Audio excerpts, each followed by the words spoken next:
কুমিল্লার ভাষায় একটা কথা আছে, নিন্দে ফুল পিন্দে। নিন্দে মানে হচ্ছে নিন্দা করা, এটা আমাদের কুমিল্লার ভাষায় এটা বলে নিন্দে। আর ফিন্দে মানে পরা, আপনি এটা গায়ে দেওয়া। নিন্দে ফুল পিন্দে, যেই ফুলটার আপনি নিন্দা করছেন সেই ফুলটাই আপনি আবার গায়ে পড়ছেন, নাকে দিচ্ছেন অথবা খোপায় দিচ্ছেন।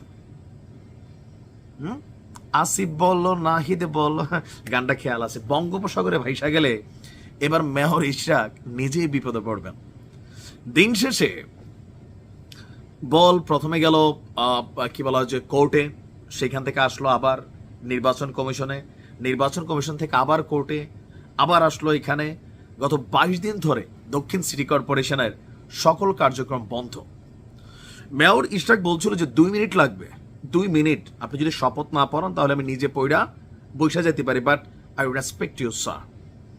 কিন্তু দিন শেষে গতকালকে নির্বাচন কমিশন যে বক্তব্য দিয়েছে, এখন সোজা বলটা চলে গেছে উপদেষ্টা আসিফ মাহমুদের কোর্টে।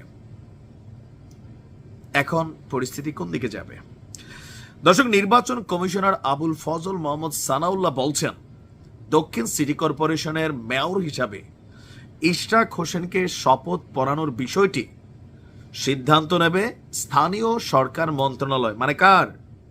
উপদেষ্টা আসিফের যে মন্ত্রণালয়, স্থানীয় সরকার মন্ত্রণালয়। এখন আসিফের অবস্থান কি? তিনি বলছেন বিষয়টা আইন টেন ঘুরে আবার ওনার কাছে আসছে। ইভেন এনিয়া এনসিপির অবস্থান কি, এটা তো একদম স্পষ্ট। আর আসিফের ছবিতে মানে ইশরাকের সমর্থকরা যেভাবে জুতার মালা টালা দিছিল,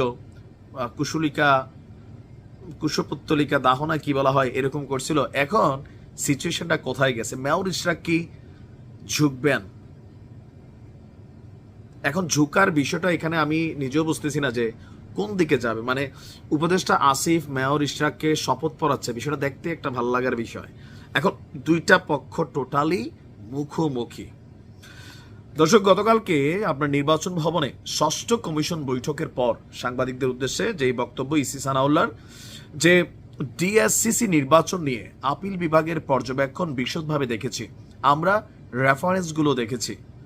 আমরা মনে করি গ্যাজেট প্রকাশ করার মধ্য দিয়ে ইলেকশন কমিশন, নির্বাচন কমিশন তার কাজটা শেষ করে ফেলেছে। এর আগে আপনার নির্বাচন কমিশন জানিয়েছিল যে ইশরাক হোসেনকে মেয়র ঘোষণার বিষয়ে আদালতের পর্যবেক্ষণ এবং নির্দেশনা হাতে পেলে সে অনুযায়ী তারা ব্যবস্থা নেবে। এখন নির্দেশনার কপি হাতে পেয়ে আবার আমাদের নির্বাচন কমিশনের এই ইসি সাহেব তিনি আবার দিলেন নতুন তথ্য।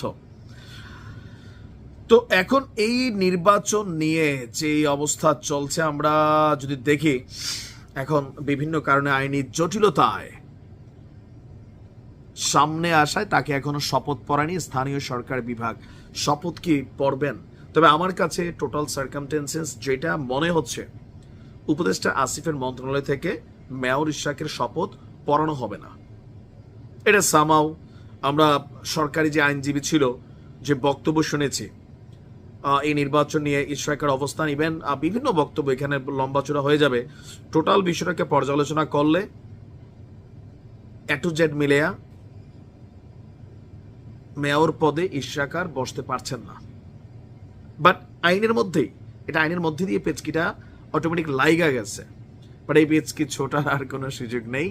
আদালতের কাছে থাকলে হয়তো একটা কিছু হইতো, বাট রাইট নাও এটা যাদের কাছে, এখন পরবর্তী হইতে পারে আদালত নিজে কোনো সিদ্ধান্ত দেওয়ার এখতিয়ার আছে কিনা জানা নেই, ওরকম হলে হয়তো বিকল্প কিছু দেখবেন।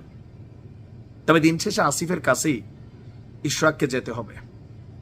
আবার আসিফও ইশরাককে শপথ পড়াইতে হবে, অথবা ওনার মন্ত্রণালয় থেকে কারা শপথ পড়ান আমি জানি না, ওইভাবে এটা প্রসিডিং হবে। কি এক খেলা জমে পড়ছে। ভালো থাকুন।